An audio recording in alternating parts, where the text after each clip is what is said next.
Greetings from Southern Yankee Homestead. If this is your first time, welcome. If you're a returning viewer, welcome back. Well, today obviously is going to be a mechanic day. This might actually be a couple day series depending on weather and what I got going on. This is a John Deere 317. I originally bought it about a year ago to replace the older Husqvarna we had. Actually a newer Husqvarna that we had, but the old Husqvarna that we had. Unfortunately, I couldn't get this one to run. I thought it had a KT17 Series 2 motor in it from Coil. Turned out it was a KT17 Series 1, which is a notoriously bad motor. Notoriously bad motor. So when I got it running, after spending about $400 in parts, I found out that the rings were pretty much fried on the engine, so it was toast. So this one, the engine that's in here is actually out of a Craftsman garden tractor, GT5000 if I remember correctly, but it was originally a vertical shaft Magnum 18 by Coil. I used the KT17, which is the predecessor to the Magnum 18, and did a conversion to make it a front to back or north-south configuration. With that, the shaft is a little bit too long on it, so I can't run the mower deck on it anymore. But we're into the season now where it would be good to have two mowers. More specifically, a compact tractor for the wagon and a mower to mow the yard. With the bagger setup, it becomes a pain in the butt to switch out.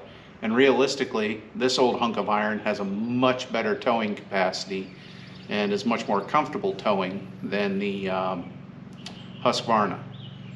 It's got a much heavier frame, much heavier drive axle. It's actually got hydraulics on it, which I'll get into at a later date.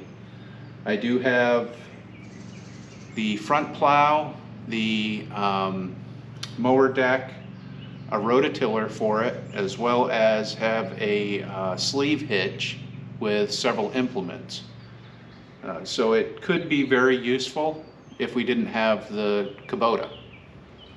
I'm not a big fan of the style of drive this is. This is a hydrostat, but it is not a hydrostatic drive on the floor, it's a hydrostatic drive on the tree.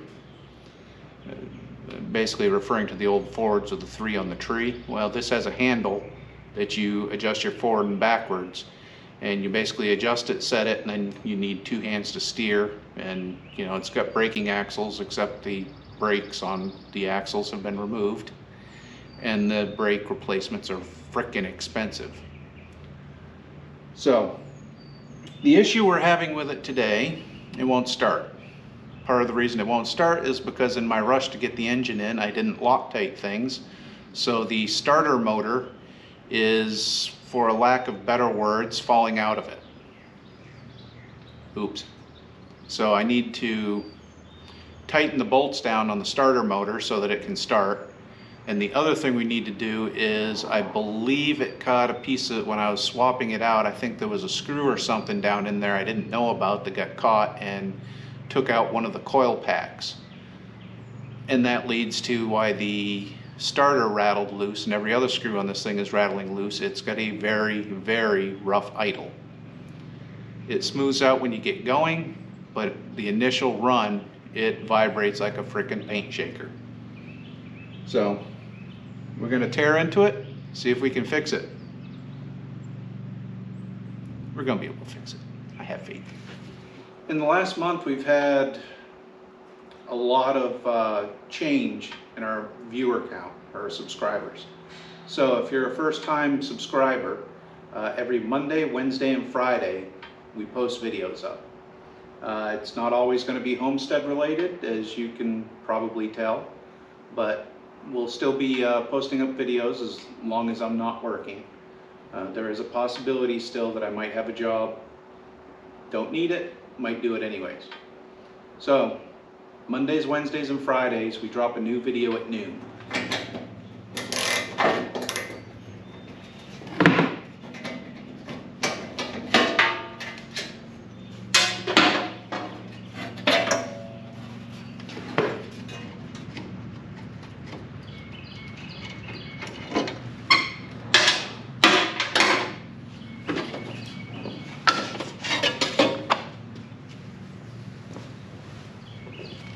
Well, that was the easy part.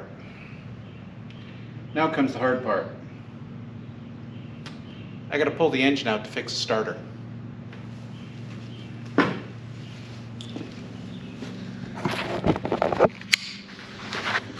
The starter is right here. There's no way with it in there to get to the bolts. But in the process of pulling the engine, I also pulled the plugs and I did a sniff check. This plug on this side right here smells fine. The plug on the other side is wet and covered in gasoline.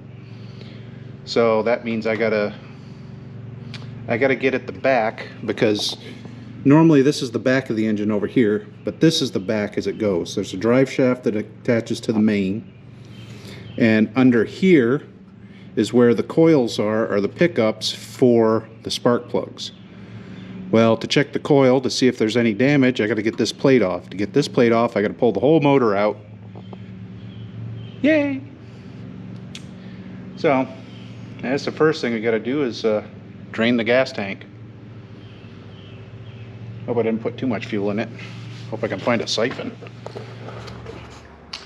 Well, while you were gone, eating or grabbing your morning coffee or having dinner, doing whatever you were doing, I went ahead and drained the fuel tank, took the battery out, took the battery tray, the little firewall, and disconnected all the wires and the intake. What else? Fuel lines. Basically, I got the engine completely prepped and ready to come out of the chassis. I didn't go through everything because it doesn't take too long. It's just time consuming. So now for the fun part, get that engine out of the chassis.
Pain in the butt it was. There we go.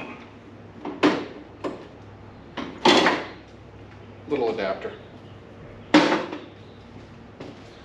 Now let's see how she comes out.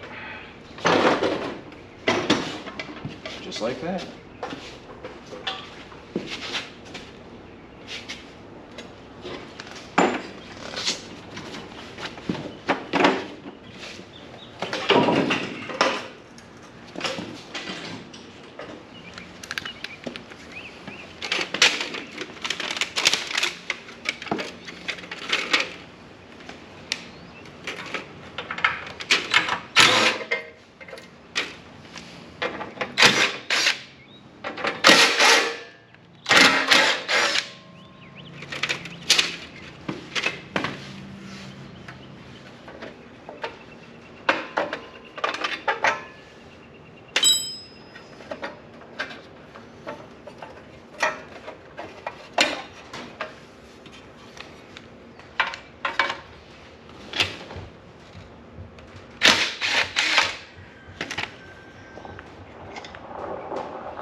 fell up.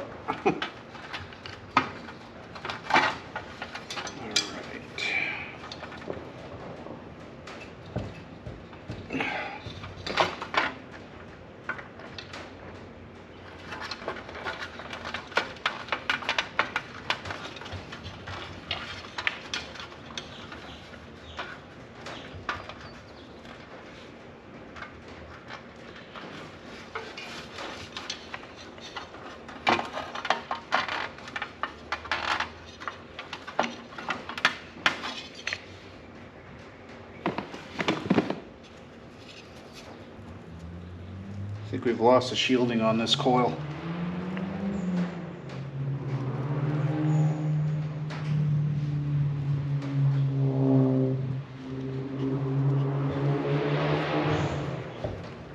Well, that's awesome.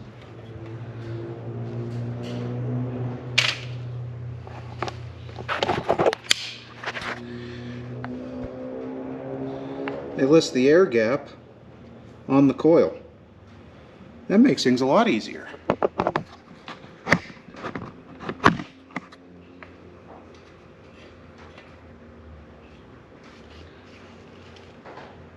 And I'm pretty sure that air gap is way off. By that, I'm looking at this one, and it almost looks like it's touching. Well, this one, I can see air between it. So I think our coil is definitely out of adjustment. But that's the bigger concern. All of this one's not bad, but this one, can you hear that? It's got an insulation breakdown. I think because of that, we're just going to go ahead and order a new coil. No reason to air gap something that is a good possibility wouldn't work anyways. Definitely something visibly wrong with it. So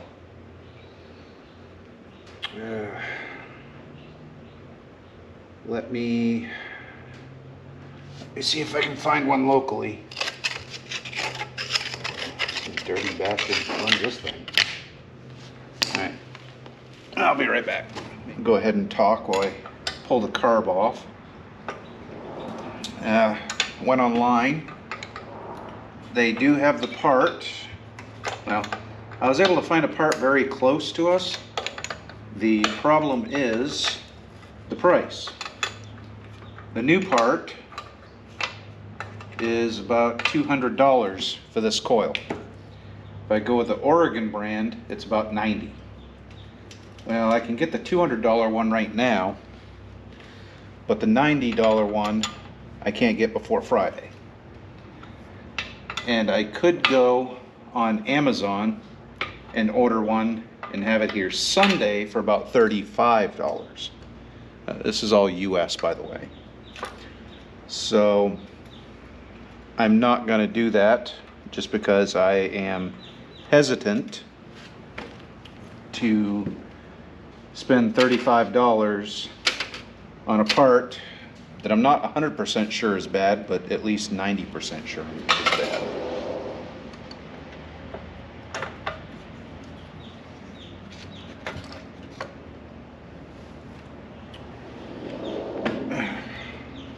I'll just wait. Oh, yeah, and this was, this horn was falling off. So we're going to go ahead and re-support this and re-anchor it.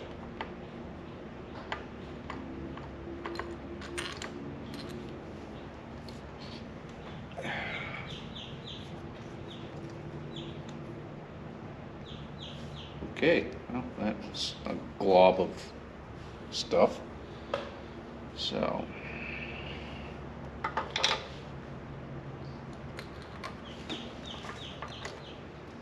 it was literally falling off.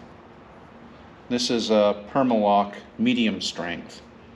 I'm not using permanent, but it definitely needs something.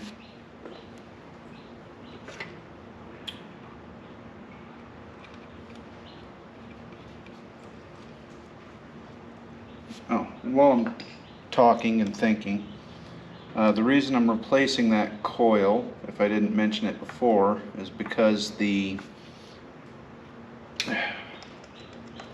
engine had a hell of a vibration to it. Well, it kind of makes sense. It'd smooth out as it got faster because it'd balance itself out a little bit more.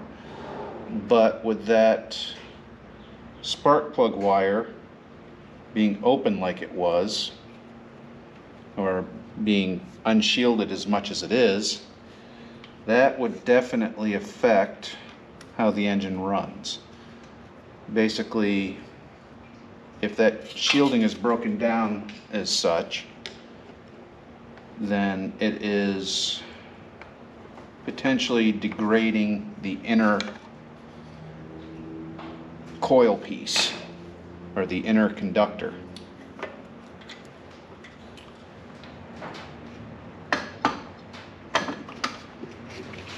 All right, there's a problem with the starter. Shattered that bolt, lost a nut.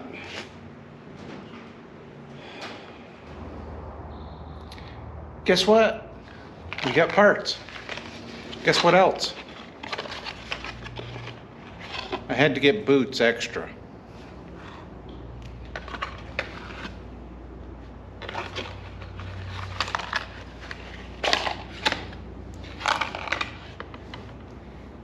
And the clips that go on the end of the spark plugs. What moose twit decides to cut these at the proper length and not include the boots? Come on.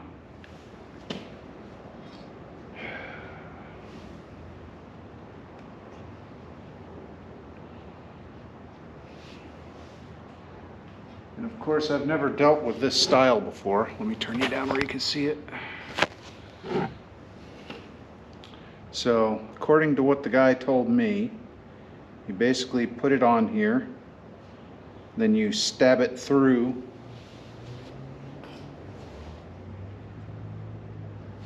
I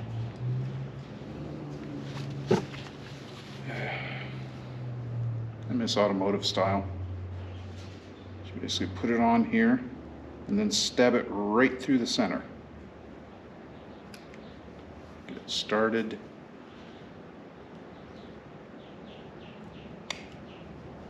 And then overdo it. Yep, that's brilliant. Hopefully that'll work. There's just no way to check the continuity on it. This. Now I flipped it to figure out how it went because I remembered when I pulled this off, there's two tabs here. This one is what this line goes to here. Right here. I remember that because it's not touching the body. So, our short one, I'm going to turn the engine to line up one of the magnets. There we go. 5, 6, 7, 8, 9, 10.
Way too tight. That's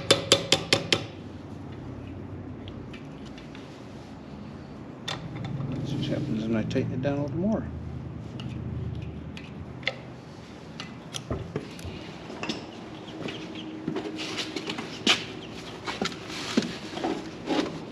Ooh.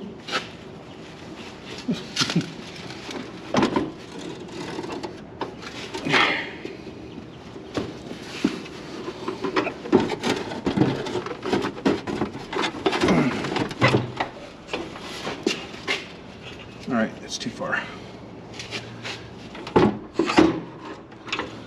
There, might be able to get that to work.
Alright, I went back and thought about it some more, and I decided to test the starter to see if the starter I swapped out was good.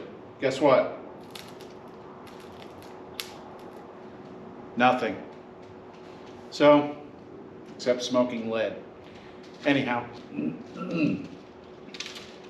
looks like I'll be pulling this motor back out and doing all this over again once I find a bolt for the starter. So, alright, well, I got parts, so we're back to work on the Deere. I don't think I'm going to have to pull the motor completely out. I'm just going to have to shift it a little because we don't necessarily need to get the entire tin off to get to the starter.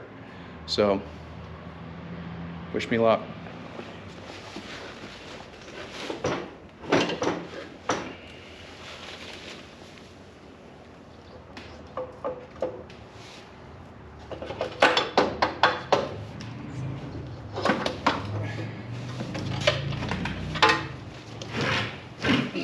For the starter repair, I found 2 machine bolts. I don't know how well they're going to hold up. I don't even know if they're going to hold up. For that matter, I don't even know if they're going to thread in.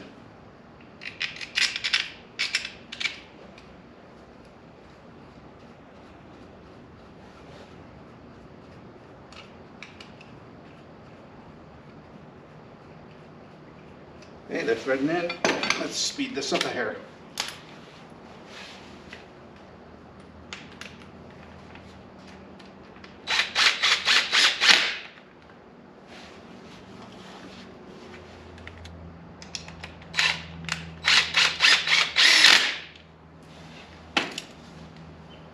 There, should be good as new.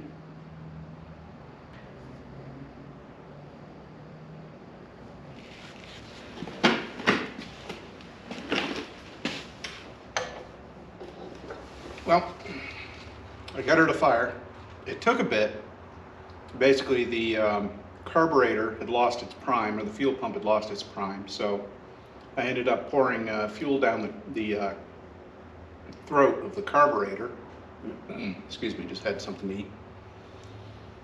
So I ended up pouring fuel down the throat of the carburetor and doing that 2 or 3 times, and I was finally able to get the fuel to the pump, so it's running relatively good. Had to do a couple slight adjustments to some linkages.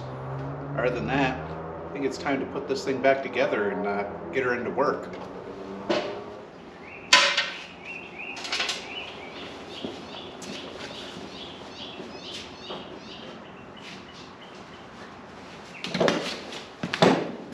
Dang starter.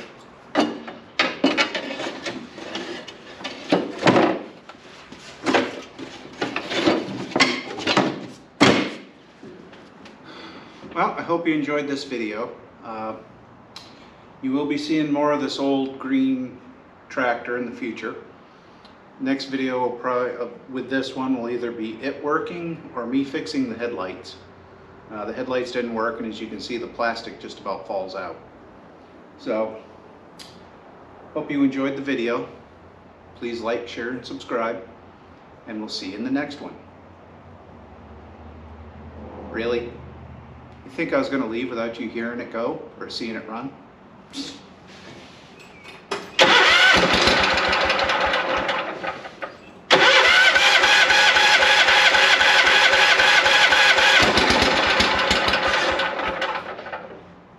You might not be seeing it run.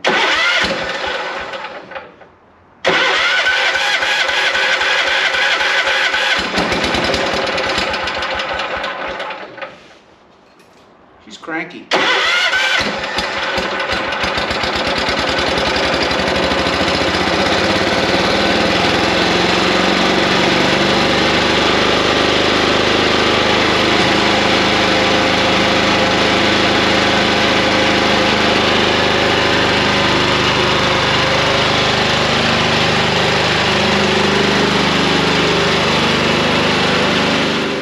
This is not going to be a restoration project. This is something we use as an alternate to the Husqvarna.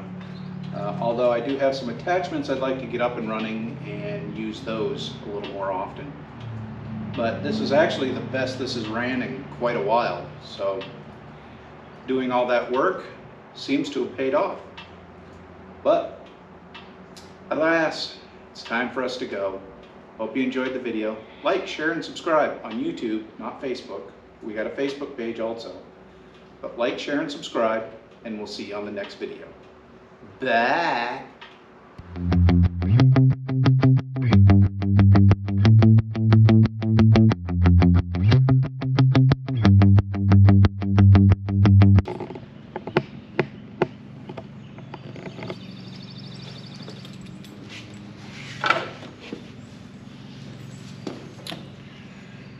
Greetings from Southern Yankee. Southern Yankee.